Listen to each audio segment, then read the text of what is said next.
10페이지 좀 보자. 10페이지. 거기 보면 4번 이제 합리적 의사결정 과정 있잖아. 그냥 순서를 한번 읽어봐. 문제 파악 및 인식, 대안 다열하기, 평가 기준 설정, 대안 평가, 최종 선택하기 있잖아. 이 파트는 수능에는 거의 안 나와요. 수능에는 안 나오는데 어떤 논리 과정을 물어보는 문제가 나올 수 있어. 근데 그건 독해에서 풀어보면 되고 내신에는 나와. 내신하는 친구들은 7번 문제 있잖아. 내신하는 친구들은 7번 문제 한번 풀어보시면 돼요. 7번 문제. 특별히 어려운 거 없으니까 그 정도로 확인하면 되고, 자, 따로 좀 필기할 내용들이 있어. 뭐가 있냐면 그건 안 되지.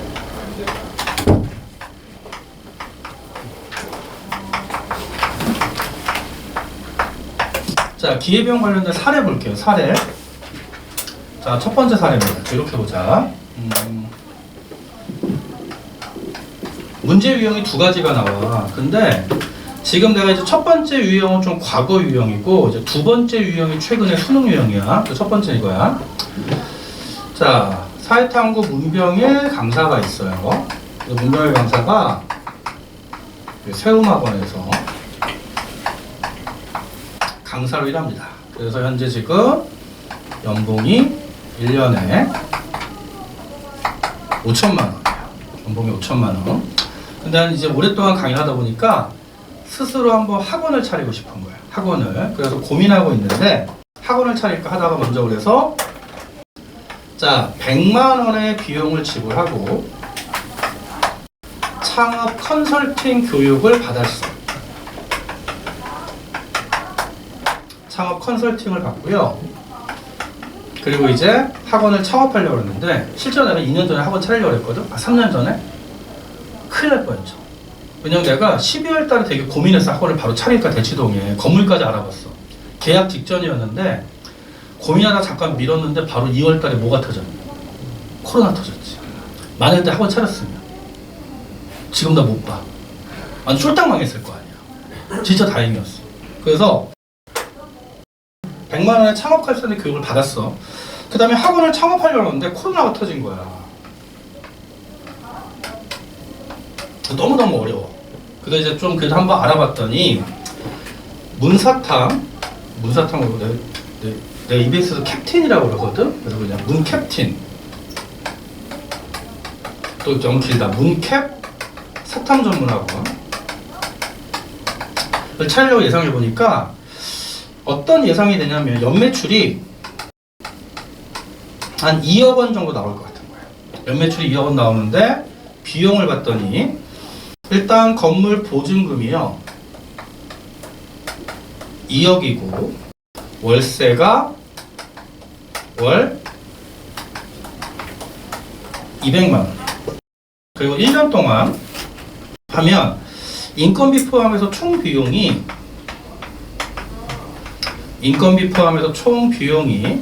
1억 4천 정도가 들어가. 1억 4천.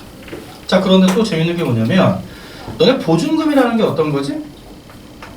보증금 2억에 월세 200만 원 그러면 보증금 2억을 건물주에게 맡기고 계약 기간이 끝나면 보증금은 돌려받는 거지. 그치? 근데 일단 1년 단위로 계산할 때 근데 문제는 보증금 2억을 내려고 봤더니 지금 현재 은행에 예금이 5% 이자율로 1억이 있어. 나머지 돈이 없어. 근데 보증금 2억이 필요하잖아. 그럼 나머지 1억 어떻게 해야 될까? 대출 받아야 되겠지. 그래서 은행 가서 대출을 알아봤더니 대출 이자율도 뭐 그러진 않겠지만 5%에 1억이래. 대출 이자율도 5%에 1억이래. 자, 그럼 이제 문제가 이렇게 나오는 거야. 그러면 문병일 강사는, 문병일 선생님은 학원 창업하는 것이 합리적일까 비합리적일까? 그러면 우리가 합리적 비합리적을 따져보려면 합리적 선택하려면 일단 편익 빼기 기회비용이 0보다 크면 되잖아. 그치? 자, 그러면 첫 번째. 자, 너네 보자. 지금 우리는 학원 창업이 합리적인 걸 보는 거야. 그 학원 창업의 편익은 얼마니? 1년 단위로 계산해보자. 야, 학원을 창업하면 연매출이 얼마가 기대돼? 2억. 그러면 편익은 2억이야. 자, 이제 기회비용을 따져보자. 자, 기회비용은 두 가지가 있는데 하나는 명시적 비용이 있고요. 자, 또 하나는 암묵적 비용이 있어. 아, 그리고 내신 친구들도 있으니까 학교에서 명시적 비용을 다른 표현으로 회계적 비용이라고 해요. 회계적 비용. 암묵적 비용은 묵시적 비용이라고 할 거야. 자, 안 쓰지만 혹시 알아두고. 그러면 잠깐 따져보자. 자, 얘들아, 먼저 내가 지금 학원 창업을 하기 위해서 100만 원 내고 창업 컨설팅 교육을 받았지. 그럼 이 100만 원은 기회비용에 포함될까 안 될까? 내가 지금 창업을 선택할 때는 이런 걸 다 따져봤지만 이건 이미 지출했잖아. 그럼 이건 무슨 비용? 매몰 비용. 그래서 이미 지출한 100만 원은 매몰 비용으로 고려하면 안 된다. 요거 하나 확인하고. 두 번째, 자, 연매출 2억해서 편익 잡았고요. 자, 이제 중요한 게 이거야. 일단 1년 동안 월세를 매달 200만 원씩 내야 되잖아. 그러면 1년이면 얼마? 2,400이지. 그럼 이건 학원 창업으로 실제로 지출할 거 아니야. 그럼 무슨 비용? 명시적 비용. 그럼 먼저 월세 1년에 2,400만 원은 명시적 비용이 된다. 이거 하나 잡고. 자, 두 번째, 또 1년 동안 총 비용이 얼마가 들어? 1억 4천이 들지. 그러면 총 비용으로 1억 4천이 들었죠? 자, 그 다음에 내가 학원을 창업하면 뭐를 포기하니? 연봉을 포기하잖아. 5천만 원 받을 수 있었다. 그러면 강사로서 받았던 연봉 5천만 원을 포기하겠지. 그치? 그 다음에 중요한 게 이거야. 야, 봐봐. 보증금 2억 있잖아. 근데 2억을 내기 위해서 은행에 있던 예금 1억을 뺐지. 그리고 추가로 1억 얼마 받았어? 대출 받았지. 그럼 물어볼게. 은행 예금 1억은 기회비용에 포함될까 안 될까? 잘 봐. 은행 예금 1억을 뺐어. 건물주에게 맡겼어. 계약기간 1년 끝나면 다시 돌려받잖아. 내 돈이 그냥 위치만 바뀐 거지.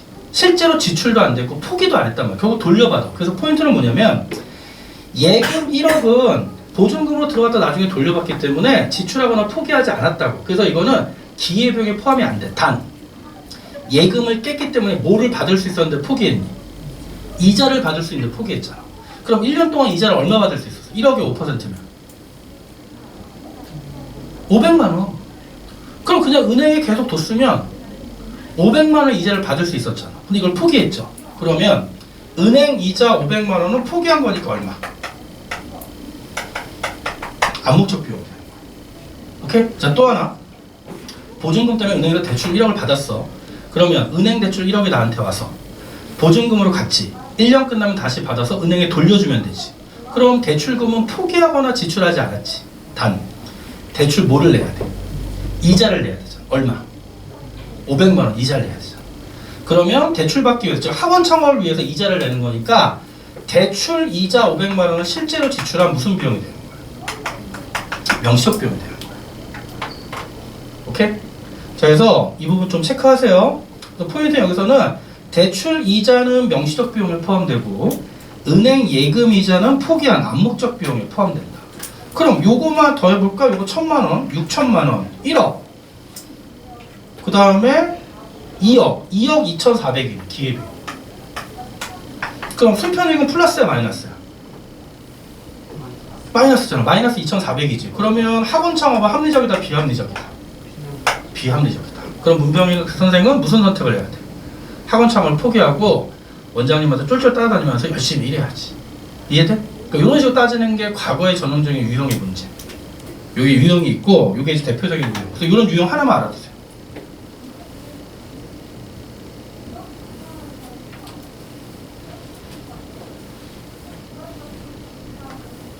저 그때 학원 찾았으면 큰일 날 뻔했네.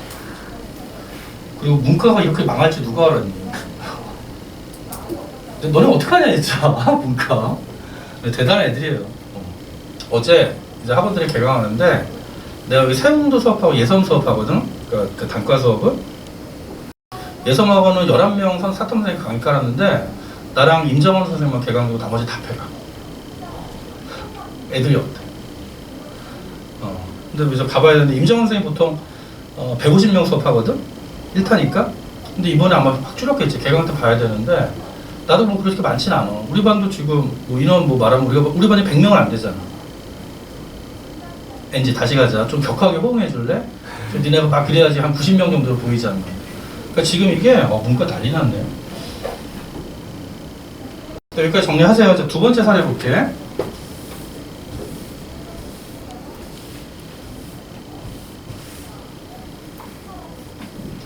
자, 이제 가보자. 요 사례가 제일 많이 나오는데,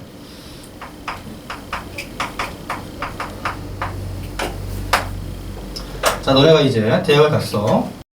자, 이제 폰을 사려고 그러는데, 스마트폰을 사려고 그러는데, 갤럭시를 살지, 아이폰을 살지, 선택의 대안을 나열해. 지금처럼 갤럭시, 아이폰, 그리고 갤럭시 선택의 편익, 아이폰 선택의 편익, 그 다음에 갤럭시 선택의 가격, 아이폰 선택의 가격을 줘요. 그리고 합리적 선택이 뭐냐 이거야.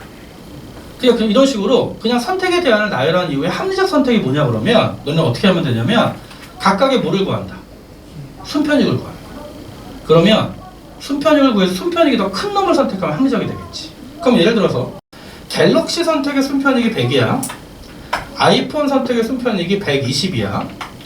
갤럭시 가격이 70이야. 아이폰의 가격은 80이야. 오케이? 자, 그럼 우리 지금 선택의 대안이 몇 가지 있죠? 두 가지지? 자, 그럼 먼저 자, 갤럭시의 순편익부터 구해보자. 그럼 갤럭시의 순편익은 갤럭시의 편익 100 빼기 기회비용. 자, 명시적 비용 얼마? 70 더하기 암묵적 비용은 포기한 것의 이익이라고 그랬지. 그럼 얼마? 40. 자, 그럼 아이폰의 순편익은 120 더하기 가격 얼마? 80 더하기 암묵적 비용? 30. 자, 그럼 이거 얼마 나와요? 마이너스 10. 이건 얼마 나와? 플러스 10. 의도가 이게 아니었는데 갤럭시 선택 하여튼간 그럼 뭐 선택해야 돼? 아이폰. 아이씨, 아이폰 사라. 그리고 또 하나 재밌는 게 뭐냐면 그럼 만약에 대안이 세 가지가 나왔어. 갤럭시 아이폰이면 또 뭐 있지? 폰? 요새? 샤오미 좋아. 자, 샤오미 가격 110 아니 편익 110 가격 60 이렇게 나올 수도 있지. 그럼 좀 이따 보고 하여튼 결론부터 말하고 한번 볼게. 일단 대안이 두 가지가 나오면 재밌는 게 뭐냐면 각각의 순편익을 구해서 순편익이 큰 놈을 선택하면 되는데 무조건이야. 합리적 선택만 순편익이 양의값이 나와요. 무조건 합리적 선택만 순편익이 양의값이 나올 수밖에 없어. 그래서 수능 문제도 이걸 역으로 이렇게 합리적 선택이 순편익이 양의값이 나온다는 걸 역으로 접근하는 문제가 출제된 적이 있거든. 이거 외워도 돼. 합리적 선택만 순편익이 양의값 나오고 나머지는 무조건 음의값이 나올 수밖에 없어요. 그리고 그러면 이 계산 어렵지 않으니까 야, 이렇게 만약에 세 가지 대안이 나오면 어떻게 하면 될까? 그럼 너는 딱 봐도 각각의 선택의 명시적 비용은 다 알지. 암묵적 비용은 뭐야? 포기한. 그럼 아이폰의 이익이 얼마지? 40. 얘는 샤오미 이익 50이지. 그럼 암묵적 비용은 둘 중에 큰 이익이지. 이해돼? 그러면 갤럭시 선택의 순편익은 100 빼기 70 빼기 둘 중에 이익이 큰 게 뭐야? 50이지. 그럼 암묵적 비용 50이 되는 거야. 그래서 대안이 세 가지가 될 때는 암묵적 비용은 나머지 대안의 각각의 이익을 구해서 그 중에 큰 놈. 그 중에 큰 놈. 오케이?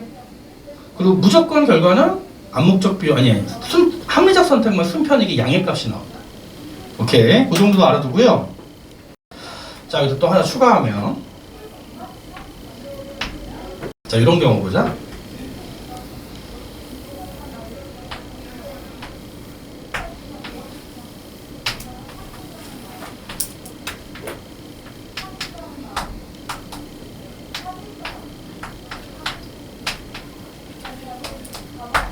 자, 얘들아, A, B, C, D 중에 경제제는 누구야?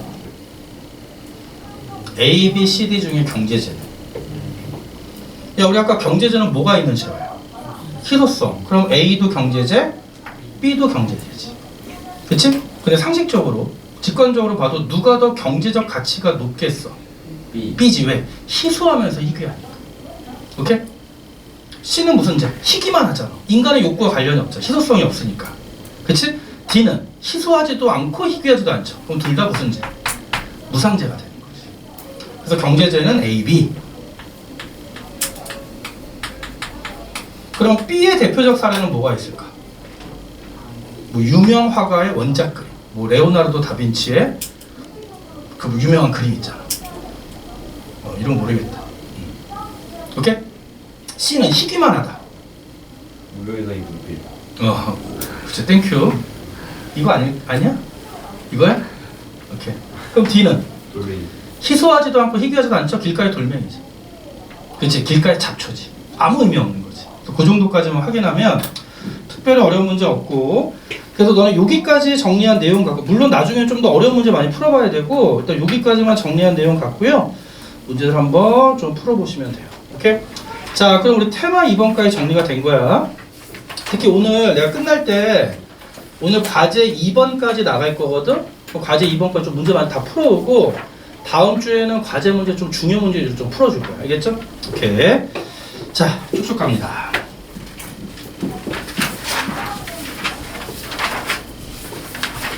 근데 이제 지금은 내가 지금 이제 교재에 없는 걸 따로 필기를 해줄 건데, 굳이 따라하면서 필기를 받아 적을 필요는 없어.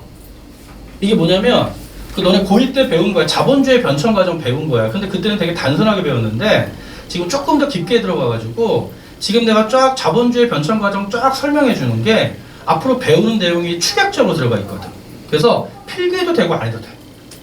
근데 봐봐. 그러면 다시 물어볼게요. 일단 자본주의가 뭐죠? 생산수단의 사적 소유를 허용하는 거지. 그럼 개인의 이윤 동기를 강조하는 거야. 그래서 자본주의의 시작을 우리가 이제 무슨 자본주의라고 부르냐면, 도일 통사 때는 뭐 상업자본주의, 뭐 산업자본주의, 뭐 신학로 개척 이런 거 배웠는데 몰라도 되고, 일단 이건 말하나. 자본주의의 시작을 우리가 산업자본주의라고 보자. 자, 산업혁명 이후에 본격적으로 산업자본주의가 시작이 됩니다. 자, 그럼 너네 물어볼게요. 산업자본주의가 시작될 때 이때 대표적인 경제학의 아버지가 누구야? 스미스. 애덤 스미스잖아. 그치? 그래서 이제 애덤 스미스가 나와. 그럼 너네가 아는 애덤 스미스는 큰 정부야, 작은 정부? 작은 정부지. 정부는 개입하지 말고 어디에 맡겨두면? 시장에 맡겨두면 모든 것이 해결돼서 일단 상업자본주의는 일단 무조건 작은 정부. 그럼 이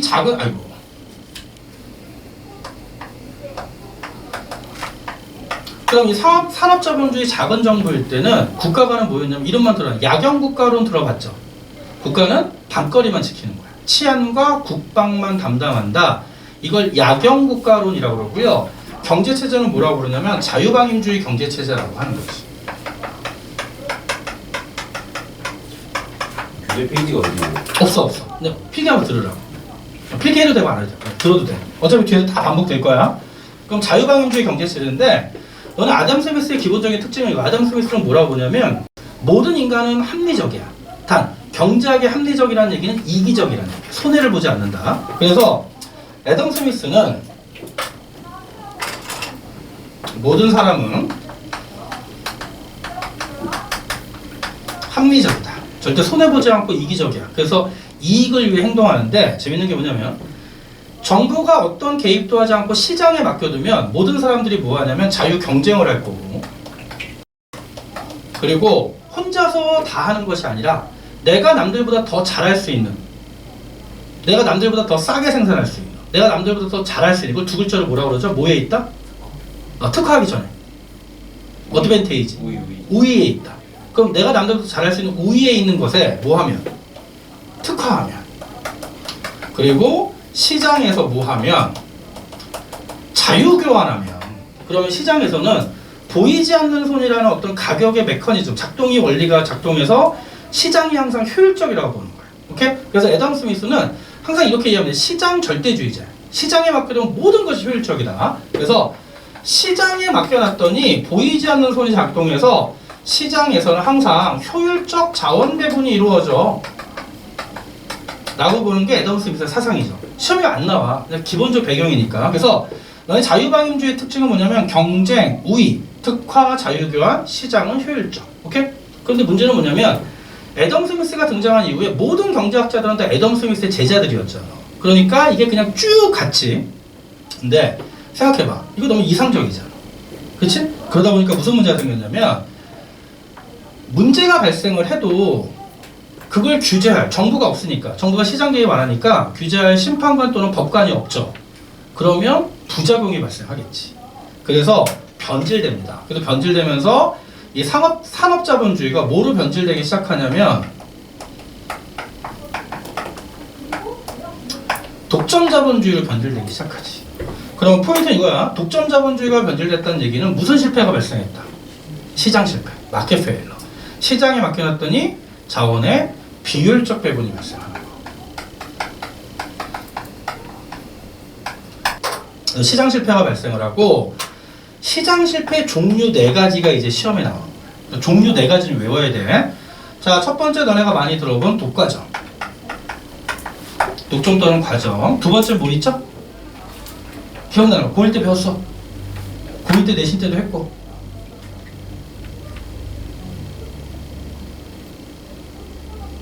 너 일부러 알면서도 그냥 기다리는 거지. 내가 대답해주게. 외부 효과. 이 기회주의자들. 자, 또 해보자. 공공재 부족. 그리고 이제 수능에 최근에 가장 중요하게 나오는 정보 비대칭. 그래서 이 하나하나 주제가 나중에 독립적 주제로 출제가 될 거예요.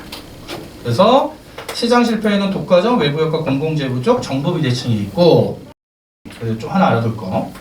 그때 유명한 그 법칙이 있어. 이거 이제 국어 비문학에 가끔 나오는 건데, 세이의 법칙이라는 거 말하나. 프랑스의 경제학자 세이라는 사람이 어떤 법칙을 발견하는데 법칙을 발견해서 발표하는데, 자, 세이의 법칙이라는 얘기는 뭐냐면, 너네 한번 물어볼게 그럼. 예를 들어 애덤 스미스는 공급 중시 경제학일까 수요 중시 경제학일까? 잘 생각해봐. 그냥 시장에서 모든 것이 그냥 자유자재로 다 효율적으로 움직일 거 아니야. 그럼 그 얘기는 뭐냐면, 만들어서 시장에만 내놓으면 어떻게 되겠어? 다 팔리는 거야. 가격이 작동해서. 그래서 꼭 하나, 애덤 스미스의 고전적 경제학은 다 공급 중시 경제학이야. 그래서 세이의 법칙은 뭐냐면, 공급이 외울 필요는 없어. 수요를 창출한다. 무슨 말이야? 만들어만 내면 수요는 그냥 따라오는 거지. 그러면 고전적 경제학은 뭐를 중시해? 공급을 중시하는 거야. 그냥 수요는 따라오는 거야. 수요는 따라오는 거야. 그런데 문제는 이렇게 잘 가다 갑자기 독점자본주의가 되면서 독과점 발생하고 외부 효과 발생하고 공공재 부족, 정보 비대칭이 발생하면서 시장 실패라는 얘기는 시장에 맡겼더니 자원의 효율적 배분, 비효율적 배분. 비효율적 배분. 뭔가 문제가 발생했지. 그래서 사람들이 경제학자를 찾아왔어. 어떻게 하냐. 지금 문제가 생겼다 그랬더니 모두 뭐라 그러냐면, 아이 걱정 마. 그냥 시장에 맡겨두면 지금 문제가 발생했지만 언젠가 해결될 거야. 계속 시장에 맡겨두는 거야. 문제는 계속 문제가 생기고 굼고 썩고 있는데, 그러다가 이게 어떻게 터진 거야? 1929년 미국에서 검은 모기로 주가가 폭락하면서 대공황이 발생했지. 그게 전 세계로 도미노처럼 퍼져나가잖아. 그 결과 1929년 대공황으로 터져요. 대공황 터집니다. 근데 웃긴 게 뭐냐면, 이 대공황이 발생했는데도 모든 경제학자가 애덤 스미스의 제자들이에요. 대부분 다 계속 뭐라 그러냐면, 힘들긴 하지만 그냥 시장에 맡겨두면 언젠가 해결될 거야. 그때 누가 등장해? 케인즈. 물론 케인즈가 첫 번째는 아닌데 제일 유명한 사람이고, 케인즈가 뭐라 그러냐면, 그래 언젠가는 해결되겠지. 하지만 그 언젠가가 오기 전에 우리 모두 죽을 수 있다. 뭔가 적극적 액션이 필요하다. 그러면서 대공황의 해법으로 보통 케인즈라고 얘기하니까 그냥 일반적으로 얘기를 할게요. 근데 하나 중요한 거 있어. 그럼 너네 대공황은 경기 호황이니 침체니? 침체지. 그럼 물어봅니다. 인플레이션, 디플레이션. 꼭 하나. 일반적 경기 침체는 다 디플레이션. 일반적 경기 침체는 디플레이션이에요. 그러니까 너네가 우리나라도 이제 지금은 좀 특수한 상황. 지금은 나중에 배울 때 스태그플레이션을 볼 수도 있는 상황인데, 대표적으로 1980년대 중반까지 전 세계 경제 최고의 호황 국가가 어디였어? 일본이었잖아. 그치? 그러니까 돈이 막 넘쳐나고, 되게 좀 복잡한 얘기인데 나중에 한번 좀 자세히 한번 설명해 줄게.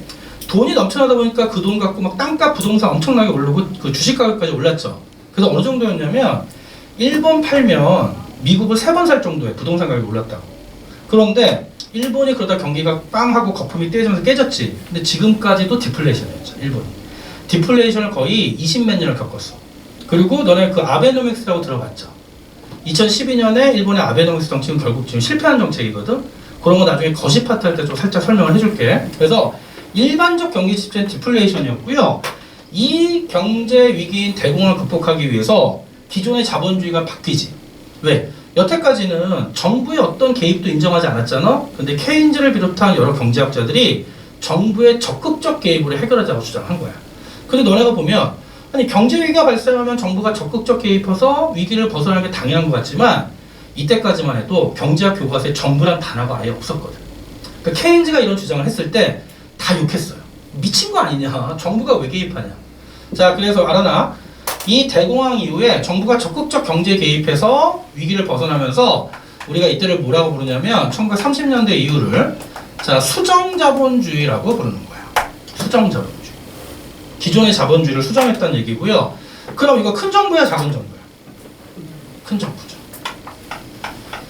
근데 너네 낚이면 안 되는 게 이때 큰 정부긴 하지만 계획경제 아니다. 여전히 시장에 맡기되 시장이 오작동할 수 있음을 인정하고 그때 누가 개입하자? 정부가 개입하자. 오케이? 자, 그래서 혼합경제예요. 시장을 기반으로 하면서 오작동하면 정부의 적극적 개입. 그래서 용어 정도 하나 좀 알아둘 게 뭐가 있냐면 그럼 너 생각해봐. 어떤 경제 위기를 극복하려면 일단 먼저 원인을 진단해야 되고 대책이 필요하겠지? 그래서 케인즈는 일단 이 대공황을 두 가지로 규정을 해. 뭐라고 규정하냐면 자, 첫 번째는 풍요 속의 빈곤이다.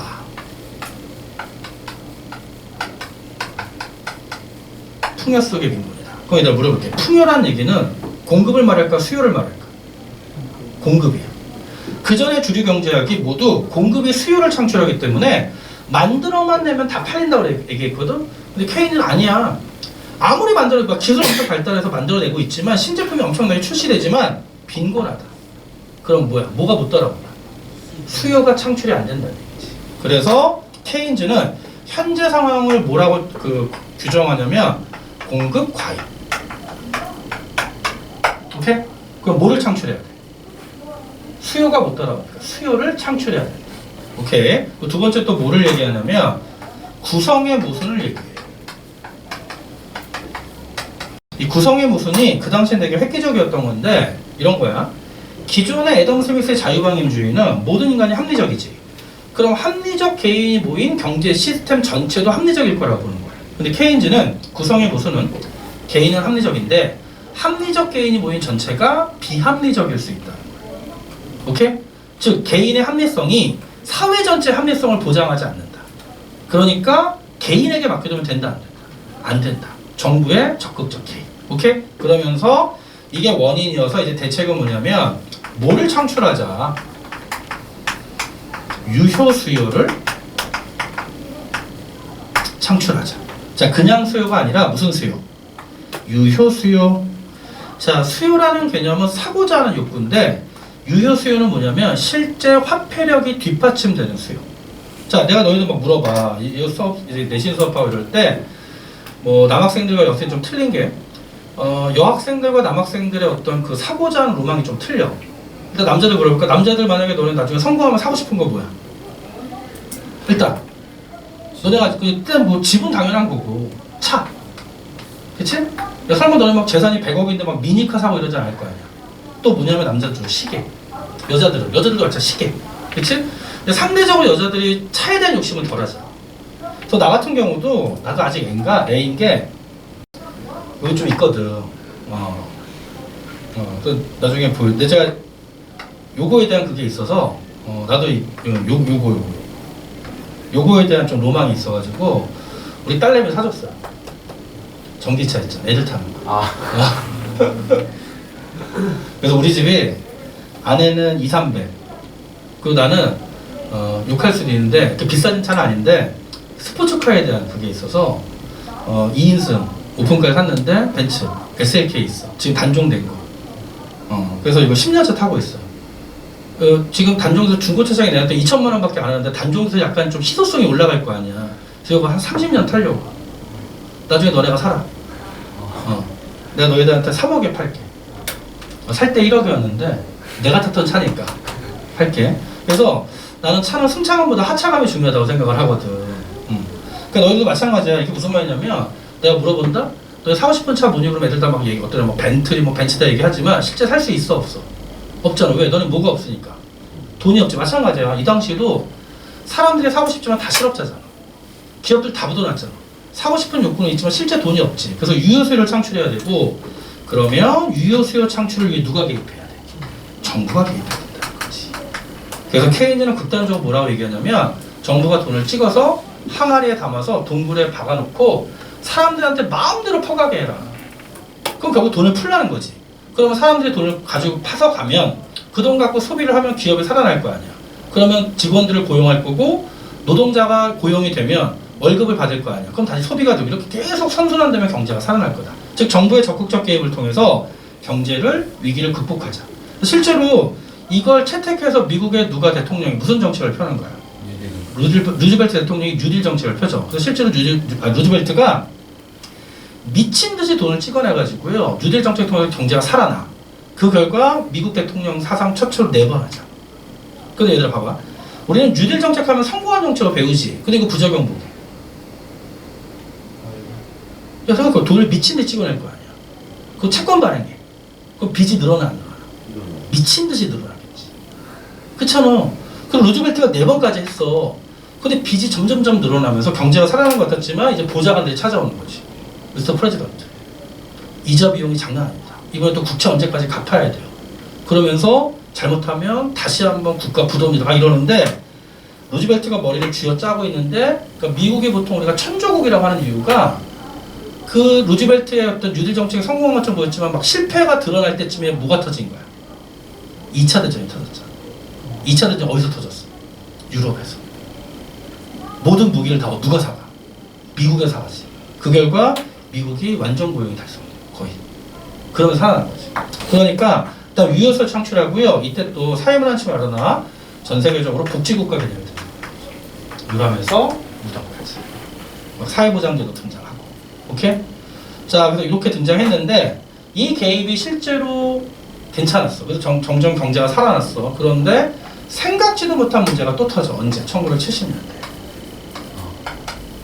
무슨 샷? 오일쇼크. 오일쇼크.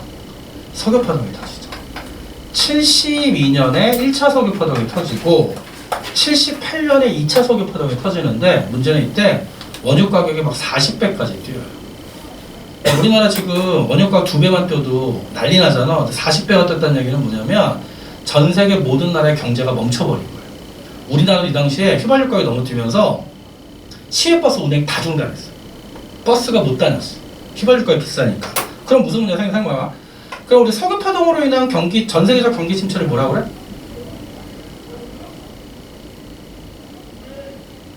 들어봤잖아. SF. 스태그플레이션. 그래서 새로운 신조어인데 경기 침체를 스태그네이션이라고 그러고 원유 가격이 올라가니까 물가 어떻게 될까? 올라가지. 인플레이션. 그래서 경기 침체 플러스 인플레이션. 그래서 이게 예외적 경기 침체야. 원래 경기 침체는 디플레이션인데 예외적 경기 침체. 문제는 뭐냐면 너를 봐봐. 지금 전 세계적으로 인플레이션 엄청나게 발생했지. 그 결과 미국이 계속 금리 오르고 있지. 그런데 미국이 어떤 게 있냐면 이 스태그플레이션의 충격이 미국이 너무너무 끔찍했어. 그래서 미국뿐이 아니라 전 세계 모든 국가들이 다시는 인플레이션의 그 고통을 겪고 싶지 않거든. 그래서 이번에 인플레이션 발생할 때 미국이 기준금리를 미친듯이 올렸죠. 기준금리가 0%였다가 지금 4%까지 올렸거든. 근데 실제로 이때 기준금리 몇 %까지 올렸냐면 기준금리 20%까지 올렸어요. 야, 기준금리가 20% 올라가면 예금금리 대출금리 몇 %일까? 30% 40%야.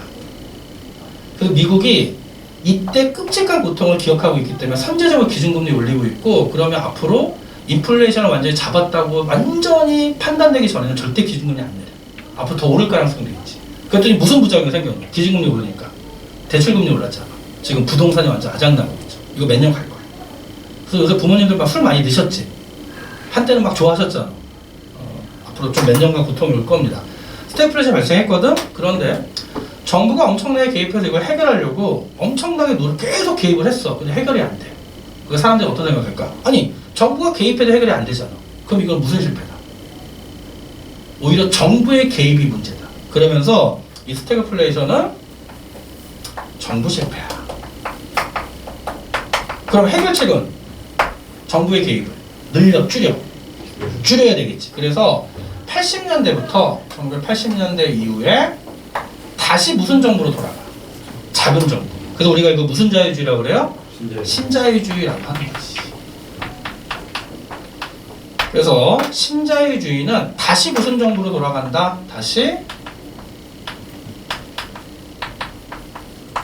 자금 정부로 돌아가는 거야. 오케이? 자, 그러면 이제 요건 물어볼 수 있어. 다시 자금 정부로 돌아간다면 정부 개입의 확대 축소지. 자, 그러면 증세, 감세. 세금을 늘릴까 줄일까? 정부 개입 축소니까 감세. 복지 확대 축소. 복지 축소. 자유무역, 보호무역. 정부 개입을 줄이는데 자유무역이지. 그러니까 85년대 WTO라는 월드 트레이드 오르가니제이션 자유무역 기구가 출범하잖아. 규제 완화, 강화. 완화겠지. 근데 더 중요한 특징, 이때부터 뭐가 있냐면 노동시장에 유연화가 있어. 너네 용어 좀 착각하면 안 돼. 우리가 항상 익숙한 게 뭐냐면 어떤 유연이라는 표현이 나오면 되게 좋은 것 같잖아. 아니야. 이 노동시장의 유연화라는 게 이때부터 고용이 불안정해져. 유럽은, 미국이랑 영국은, 유럽은 80년대부터 노동시장이 유연화됐거든. 정부가 빠진 거야. 근데 우리나라는 이 신자유주의를 1997년 이후에 받아들여. 자, 너네 1997년 한국사에서 배웠어. 어떤 시기였니? 97년. 1997년. 아직 안 태어났나? 너네 몇 년생이야? 2000. 집에 가서 물어봐. 1997년이 바로 뭐냐면 우리나라 IMF 외환위기. 우리나라는 1997년에 IMF 외환위기 겪은 다음에 이 신자유주의가 강제로 들어오거든. 재밌는 게 뭐냐면 외환위기 터지기 전까지 우리나라는 큰 정부였잖아. 그래서 직장이란 개념이 평생 직장이었어. 한 번 회사 들어가면 정규직으로 죽을 때까지, 정년까지 다니는 거고, 계약직이란 개념이 없었고 해고란 개념이 없었어. 그런데 신자유주의가 들어오면서 노동시장이 유연화됐지. 유연화라는 얘기는 뭐냐면 기업이 마음대로 뽑고 마음대로 자르는 거야. 그러면서 무슨 개념이 등장했죠? 계약직. 그리고 또 정리해고 명예퇴직. 기업들에게 맡긴 거지. 그럼 고용이 안정돼 불안정해져. 불안정해지고 정년이란 개념이 없어졌잖아. 그 결과 우리 사회가 많이 바뀐 게 그 유망한 직종이 바뀌었지. 뭐로 바뀌었어? 한때 공무원. 그래서 막 공무원 열풍이 불었잖아. 왜? 공무원은 안 잘리니까. 그런데 공무원 열풍이 작년부터 사그라들었어. 이유가 뭐게? 안정적인데 월급이 너무 적어. 그래서 20대 애들이 공무원 시험에 합격해서 공무원이 됐는데 공무원 조직이 너무너무 엄격 경직돼 있고 임금이 너무 작잖아. 그러니까 나 놀란 게 뭐냐면 공무원 신규 임용 공무원의 20% 이상이 1년 안에 그만둬. 힘들게 2년 공부해서 됐는데. 그러면서 사람들이 어떤 생각하냐면 그래도 믿을 건 뭐밖에 없다. 자격증. 그럼 가장 대표적 자격증이 뭐야? 의사. 그래서 지금 무슨 열풍? 의대 열풍이 계속 도는 거야. 의대 열풍. 왜 그러냐면 너희 잘 모르는데 대치동이 뜬 이유가 IMF 때문이야. IMF 외환위기가 터졌잖아? 근데 당황했어. 직장 내에서 다 잘렸잖아. 그런데 잘리지 않고 유일하게 버틴 사람이 변호사랑 의사. 그러니까 그때 사람들이 느낀 거야. 자격증이 있으면 안 죽는 거야. 근데 특히 그러면서 이제 특히 의사, 변호사들이 대치동을 많이 몰려들었고 그리고 학원가가 형성되면서 이쪽이 하고 지금 무조건 그래서 의대 열풍이 불어요. 이거 봤잖아요. 서울대 수시 합격한 애들이 컴퓨터공학과 붙었는데 의대 붙으면 지방대 의대 붙으면 지방대 의대 가요. 물론 우리랑은 관련이 없지. 아, 너네 물론 한의대 갈 수 있잖아. 교차 지원해서. 한의대 가면 꼭 나한테 연락해서 내 주치의해라. 한 달에 한 번 저도 침 좀 놔줘. 부항 좀 떠주고. 근데 내 친구 한의사 3명 있는데 한 명만 먹고 살면 2명은 2번 망했어. 한의사도 너무 많잖아. 지금 3번째 창업했는데 이번에 안 돼. 빚이 한 20억 돼요. 근데 얘가 막 의지를 다지고 있어. 너 생각해봐. 의대 공부만 열심히 하는 애들 사교성 있니 없니? 없는 애들이 많잖아. 그러니까 망하는 거야. 근데 지금 이제 막 열심히 하고 말하는 연습도 하고 이 새끼는 2번 망할 동안 환자가 와도 그냥 고개 숙이고 애 하고 이런 거야. 당연히 망하지. 근데 우리 아파트 그 상가에 이비인후과가 있거든. 그 의사분이 50대 중반이야. 이분이 어느 정도냐면 이비인후과랑 내과 중에 이 사람만 되는데 대기가 4시간이야. 근데 이분이 이제 아파트 상가에서 이렇게 지나가다 만난 병원 가고 그러다가 이제 한 달 술 한잔 했거든. 이분도 이게 4번째 창업한 거래. 3번 다 망해가지고. 그래서 빚이 한 30억 됐었는데 1년 반 만에 다 갚았대 여기서. 이분이 어떻게 하냐면 월화수목 금토 근무하거든. 월수금 야간제. 그리고 내가 놀란 게 뭐냐면 왜 이렇게 사람이 많냐면 이분은 이비인후과니까 이제 감기를 많이 오잖아. 그러면 만약 얘가 왔어. 7살짜리 엄마랑 같이 왔지? 그러면 그 막 이제 진료하면서 환자 기록부 있지. 거기다가 애가 몇 월 며칠에 왔으니까 여기다 써. 빨간색 옷, 사탕 물고 왔네. 신발은 무슨 색. 그 다음에 다음에 오면 너 저번에 빨간색을 어울렸는데 왜 오늘 안 입었어? 그 엄마가 옆에서 난리가 나고. 선생님 어떻게 기억하지? 그거를 다 적어놓고 이제는 거의 영업사원이 된 거야. 그러니까 대박이 났어. 그러니까 의사들도 이렇게 해야 되거든. 딱 그래요. 그래서 이 노동시장의 위원회라는 게 오히려 고용의 불안정성이 심화된 거지. 그래서 너네 문과 내가 좀 얘기하고 싶은 게 이거야. 내 제자들 중에도 그런 게 있는데 너네 문과 자격증 뭐 있니? 변호사 또 회계사, 관세사 다 기본적으로 먹고 살아. 죽을 때까지. 근데 그 외에는 자격증 있어 없어? 그래서 우리가 일반적으로 뒤에 무슨 자부터 사자 붙잖아. 그래서 대표적으로 사자 붙는 직업 변리사, 검사, 판사, 사탕 강사 있잖아. 이제 사탕 강사 끝났지. 문과 끝났어요. 그래서 내 제자들 중에도 골 때려 숙대간 애가 있는데 여학생이야. 되게 친했어. 그래서 조교도 하고 찾아보랬는데 걔가 숙대 법대를 갔거든. 근데 걔가 2학년 때인가 갑자기 숙대 ROTC가 된 거야. 여대 최초로. 그래서 얘가 ROTC 장교 갔어. 그리고 근데 장교로 갔어. 소위로 가잖아. 그 다음에 ROTC 3년인가 5년 돼 끝나잖아. 끝날 때 얘가 전북대 로스쿨을 지원한 거야. 사회생활 경험 장교가 있잖아. 로스쿨 갔어. 저 검사해. 그냥 검사 10년 하고 나와서 변호사 하겠대. 그리고 경희대 간 여자애는 무역학과 갔는데 3학년 때 관세사 1년 반 동안 휴학하고 해서 관세사 패스했거든. 관세사 시험 패스해서 1년 동안 놀고, 왜냐면 이제 패스하고 이제 4학년 다녀야 되니까 놀고 졸업한 이후에 관세사 됐는데 초봉이 연봉이 지금 3년 차가 연봉 7천. 나쁘지 않지. 근데 얘가 지금 휴직하고 로스쿨 가요. 왜냐면 얘가 보니까 관세사 하면서 동시에 변호사 하는 사람, 자격증 2개 있는 사람이 없거든. 그래서 얘는 관세사 자격증이 있으니까 변호사까지 따면 이거 자기가 독점할 수 있다. 그러면서 또 변호사 로스쿨 준비하고. 결국 나는 그래서 로스쿨 적극 추천. 너네가 아마 그 로스쿨이 대학원인 건 알지? 갈 때 내가 은퇴할 때 같이 가자. 같이 가자. 그래서 너네가 부탁해서 좀 대출 좀 해줘. 대리출소. 나 좀 이제 시험시험 하다가 나중에 변호사 시험만 보고.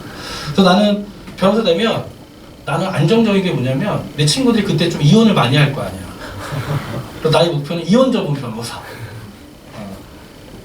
같이 하자. 내가 사건 따올게. 친구들 만나면 맨날 싸움 시켜야지. 갈등을 유발시켜가지고. 그래서 이게 뭐 이렇게 좋은 거 아니다. 그 정도만 알면 되고요. 요거는 좀 추가적으로 배경 지식을 알아놔. 그 결론은 뭐냐 이거야. 앞으로 이런 거 자세히 배우는 거야. 그리고 여기 스태그플레이션 이런 내용들이 나중에 경제안정화 정책에서 배경 지식으로 출제가 되니까 알아두면 좋아. 알겠죠? 오케이. 자, 그러면 여기까지 정리가 됐고, 자 10분만 쉬었다가 가계와 기업의 경제활동.